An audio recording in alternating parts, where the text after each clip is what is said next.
In talking about gaining compliance from industry for discharge, we spoke about trying to incentivize them to adopt a more environmentally sound posture.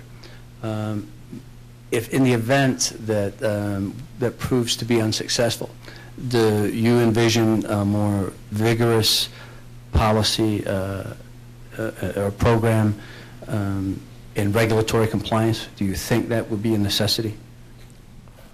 Well, I mean, that's always the great debate in Columbus and in Washington. I don't. I will tell you one of my issues with the Great Lakes Compact. My reward for being involved in the Great Lakes Compact was to be put on the Great Lakes Compact Advisory Committee. We are in the process of working on the regulations for the implementation of the compact. As we pass the compact, and for those of you who are not familiar, the Great Lakes Compact it does two things. It prevents the diversion of water from the Great Lakes through any of the 8 states on the Great Lakes and 2 Canadian provinces. So you can't put a pipe from Chicago to Las Vegas and start pumping water. Prior to the Great Lakes Compact, you couldn't do that either without getting the approval of the 8 governors of those states. After the Great Lakes Compact, you can't do it even if you do get the approval. It's just prohibited now, and that's a good thing. But the other part of the compact is to set up these regulations for imposing in the compact's process on the 8 states and the basin. And the basin in Ohio is roughly the top 27 counties of the state. Well, these rules, though, are going to deal with conservation and use. And to the extent that use could be too restricted on industry, or that it will turn into mandates instead of incentives, I have some great concerns about that.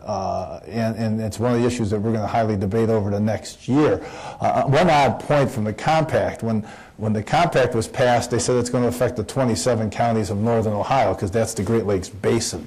The first day we met as the advisory committee, the director of natural resources announced we had to be very careful with these rules because they will affect all 88 counties, because there's something called the equal protection clause. You can't tell somebody in Marietta that they got different water rights based on state regulation than somebody in Cleveland. Now, I had mentioned that 3 years ago, and people told me I'd over-lawyered the situation. I'm glad to see that at least we're all working with the same constitutional principles. But I think that's the big issue. I mean, at what point do you over-regulate? You know, do you kick that balance because you're concerned for the environment? You now put too much regulation on business in an environment and an economy right now that they can't afford that stress. Does that mean we should be reckless about businesses' compliance? No. But I think you got to keep everything always in a balance here and figure out where you are at any given time in both the environmental cycle, which is a cycle in my opinion, and the economic cycle, which is also a cycle. Hello. My question is, what can students do to help regulate the water in Ohio? Well, first of all, education. I mean, this is what I want to thank the City Club for the chance to be here today and for doing what they always do, which is to get the public informed on issues that are important. And I don't think there's many issues more important than water, although LeBron James this week seems pretty important. Yeah, this is an important issue. This is Ohio's future. It's your future as younger people, because you need this stuff to survive. But on the other hand, this also may be the key to your future, that this could drive the economic engine of Northeast Ohio. When people are looking for water 20 years from now because they don't have any, they're going to have to decide, and since they can't steal it from us because we passed a compact, they're going to have to decide to come home. But you also educating your peers. I mean, don't leave the shower running for 20 minutes, you know, don't leave the hose just running for no apparent reason. I mean, that we can all conserve, which is a good thing, by just some common sense practice. But educating your friends and your generation that protecting water is important, but also using water for economic development is going to be important. I'd like to just take the educational aspect of that one step further. Each generation seems to have the generation that precedes it saying, these are the kind of jobs we need. We need to be training people for these kinds of jobs. And right now it's energy. Everybody's talking about energy. Everybody hears about energy. What they don't realize is how much of a role water plays in energy. And by the time people of Tim's generation and my generation, we're of the same generation, become aware of something, that ship usually has left. The water ship, to push the terrible pun a little further, hasn't left yet.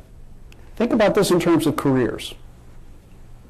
Think about what you can do from a standpoint of your education and your higher education recognizing that we've just identified that birth control pills and coffee and other stuff we put in our body, these are pollutants that are going in the water and we don't know quite what to do with them. Those are going to be huge research opportunities in the future. The dead zone is a major research opportunity. Nobody understands why it's there and why it's growing. Water is going to be the next oil. We already have wars in the Middle East and other places over access to water. Because it shifts and moves around, water can be and will be a growth industry for your generation.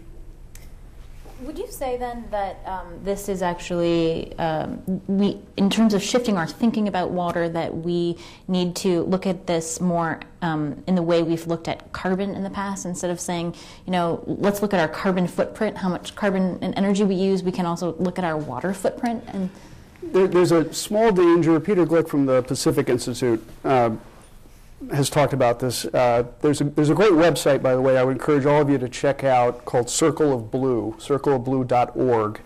It's a public education and outreach group set up by the Pacific Institute. And Peter Glick is a MacArthur Fellow for the research that he did in water issues. And for a long time, a lot of the research in water had to do with oceans. And we really are only now realizing the importance of the fact that 1% of the water in the world is fresh water and is available to us.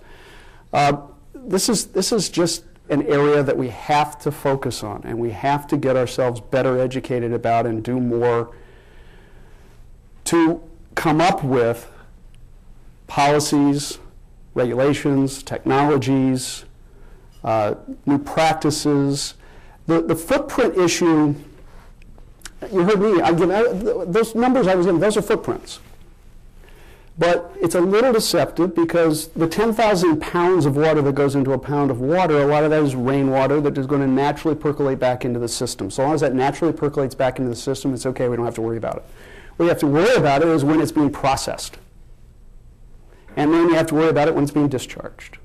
So I don't know that cap and trade, I was listening to a discussion this morning on cap and trade, carbon cap and trade, and there are good markets for that. What is it you're capping and trading when you're dealing with water? There was some talk at one point about having mercury cap and trade, and people very quickly realized, ooh, that's not a good idea. Because if you say to someone, well, you can dump a lot of mercury because this guy isn't, you wind up with another city like you do in Japan. And this is where we have the slight philosophical, and it is slight, philosophical difference between Tim and myself on private rights to water.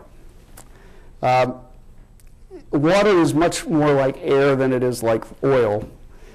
And if I put a drop of something in my water, it's going to be in his water. So it isn't just like, hey, it's on my land, so I should be able to do with it what I want. We have to be much more responsible and think about the impacts throughout the entire system.